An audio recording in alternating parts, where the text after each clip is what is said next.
Megan Thee Stallion's in a bit of trouble. Megan Thee Stallion and Rock Nation can't dismiss a cameraman's lawsuit over an alleged car sex incident. So I'm sure some of you guys are aware. Might have been a few months ago, maybe last year. Some her photographer and videographer and vlog guy accused her of sexual harassment or something along those kind of lines, and it kind of stemmed from Megan Thee Stallion a few times basically forcing the guy who was gay to watch her getting off with girls. You know, when they were high and drunk and shit, they'd get a bit frisky in the back of the fucking car. And I guess he'd be filming some stuff for the vlog, but then when they get frisky, he'd kind of turn away, and she kind of forced him one time to watch, and he felt very, very uncomfortable. Then I think she might have fired him, which obviously is not the greatest thing, because that kind of, you know, would make you believe that she fired him because he wasn't comfortable with watching the, you know, the little freak off in the car. And I think that was then gave him ground to kind of take her to court and shit. So it's a bit of a dicey situation. And the funny thing is about it is that it's really cut and dry how bad this is, but she doesn't seem to be getting any blowback from this. And it's really apparent to me, anyway, at least, that there is a real double standard when it comes to sexual harassment.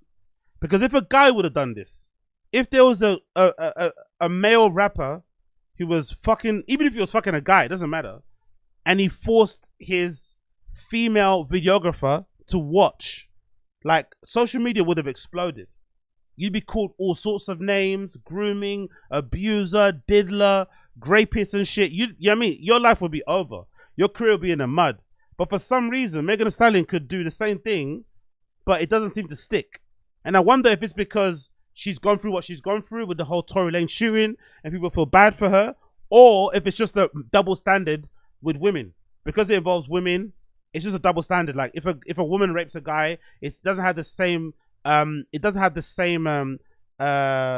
you know, it's not interpreted the same way as a guy forcing themselves on a woman.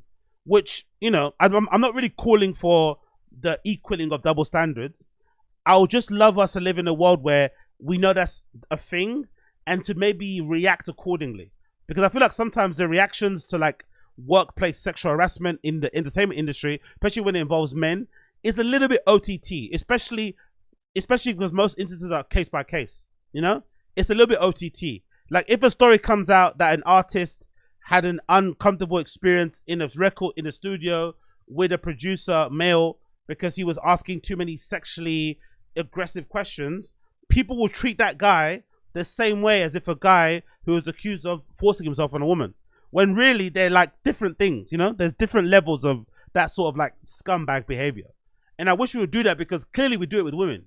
Clearly when this sort of instance, people are responding to it like, oh, it's not that big of a deal, which I understand, because technically, you know, you could say it isn't, but you know, if the roles were reversed gender wise, people would be making a big stink about this. But hey, what do I know? Let's read the article. Megan Thee Stallion and Rock Nation must keep fighting legal claims from a cameraman who says he was forced to watch the rapper have sex in her car during a European tour, a federal judge has ruled. In an opinion dated Wednesday, Judge Gregory H. Woods says that cameraman Emilio Garcia has pleaded enough sufficient facts to continue litigating bombshell discrimination and retaliation claims he brought last spring against a star and her management company. Yeah, the real thing she fucked up in this situation, I think, is firing him. Maybe she could have got away with the whole, hey, I got off with a girl and you were in the car, he said, she said shit. But firing him can show that was retaliation for him not being game with the freak off. That's going to get her in a lot of trouble, I reckon.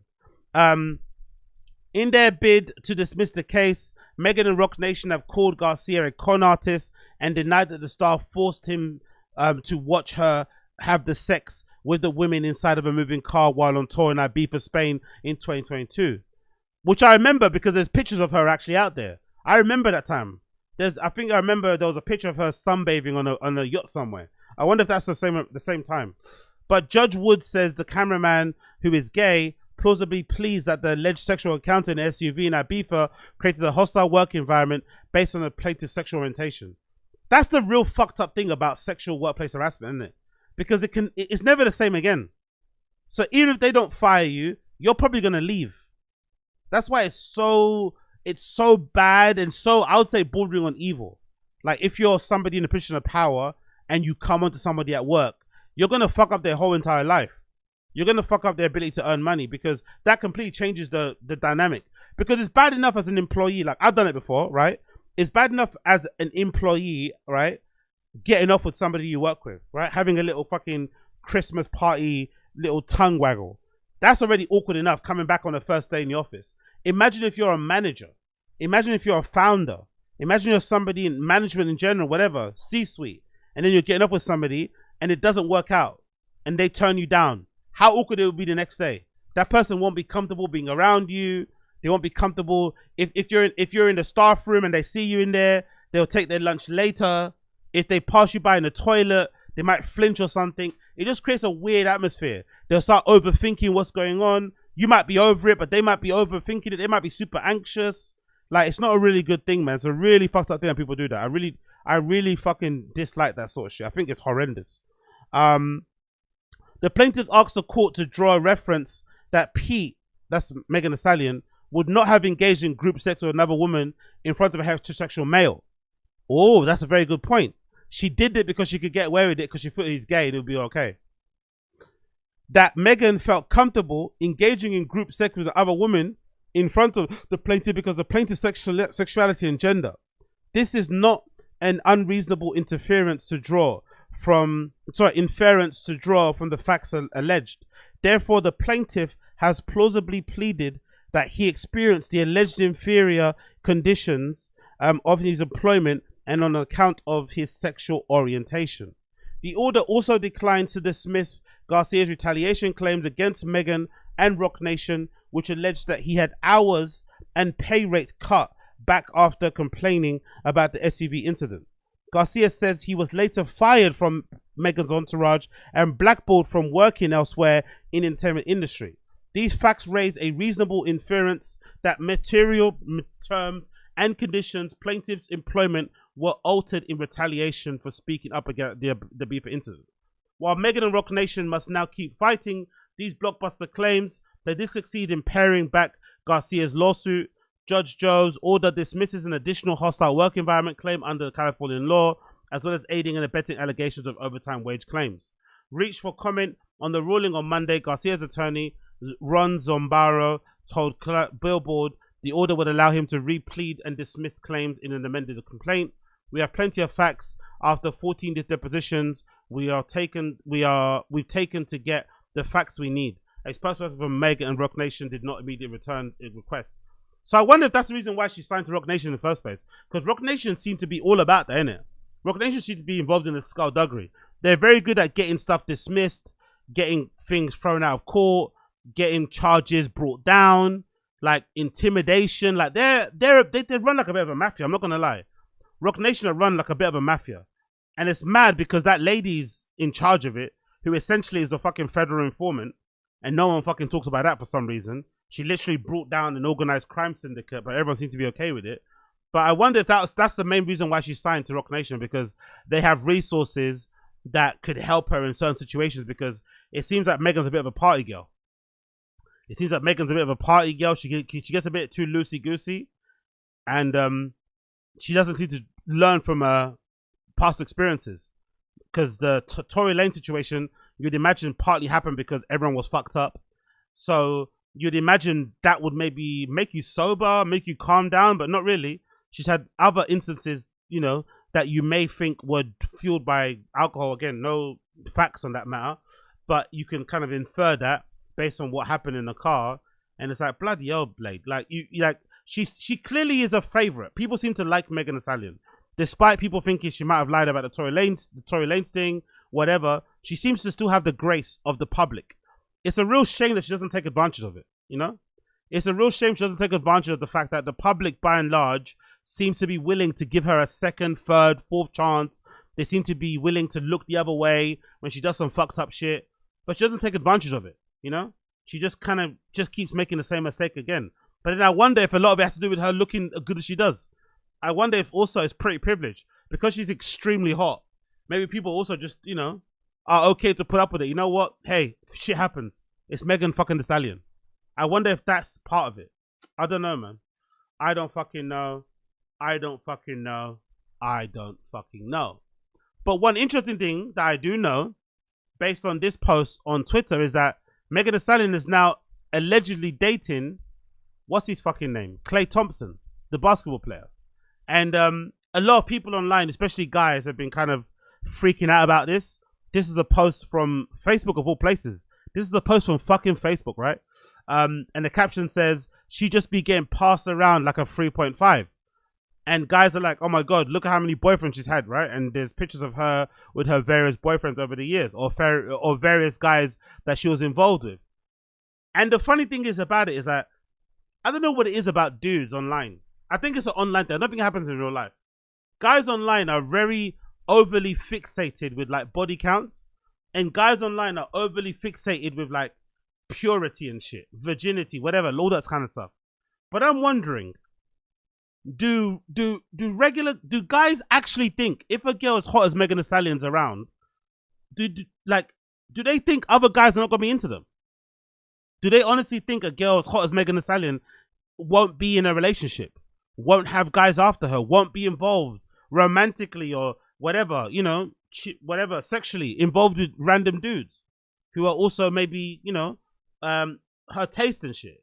Like, why are they surprised? Why would you think someone like this wouldn't be in demand? It doesn't make any sense. And then why would that devalue them? Because surely if they're smoking hot, a lot of guys will be into them, same like you. So what's the problem? And also, aren't you allowed to have ex-boyfriends? So having random bodies is a L in the red pill community. Having bodies, like having many sexual partners as a woman, is an L. But also having many like exes is an L. How does that work out? So it's not. So if I have sex with all my ex-boyfriends as a girl, that's a problem. If you have random sex with random dudes just dating as a single person, that's a problem. So what are you meant to do then? As a grown-ass woman, what are you meant to do? Just like be celibate? Wait for the right red pill, Myron educated, fresh and fit educated guy to roll up? Makes no fucking sense. It's so fucking bizarre to me. I've never understood this like need, this desire, this thing of like, you know, essentially saying a woman's worth is completely gone if she has like more than one boyfriend, if she has more than two bodies. It's like, come on, brother, come on. Because if you wanna, you know, if you wanna do adult stuff with Megan Thee Stallion, if you see her and you like what you see, there's plenty of other guys that see her and like what they see also. So you're gonna have to fucking duel to the death to kind of get, you know, to kind of get going.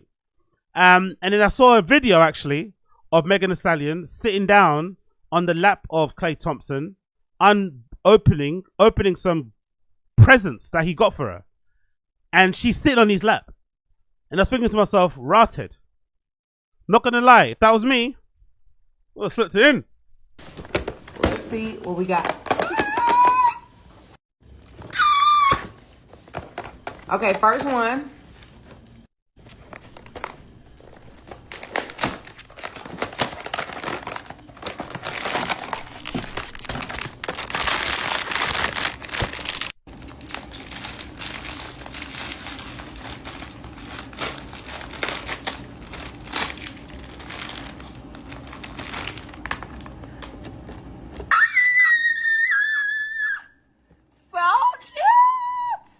My coochie is screaming. Okay, La Boo Boo, number 2. I bet it is. I bet it is. I bet it is.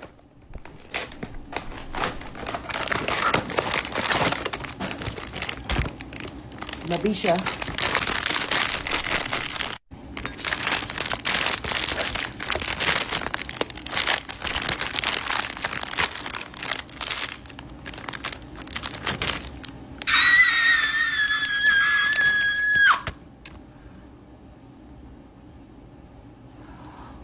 I think this is the one I wanted.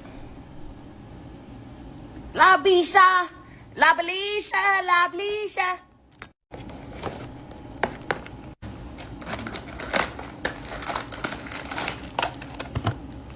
Thank you, baby.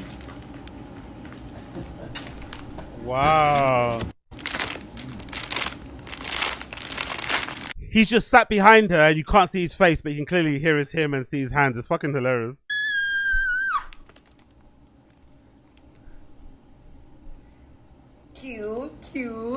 I'm gonna put some charms on her teeth.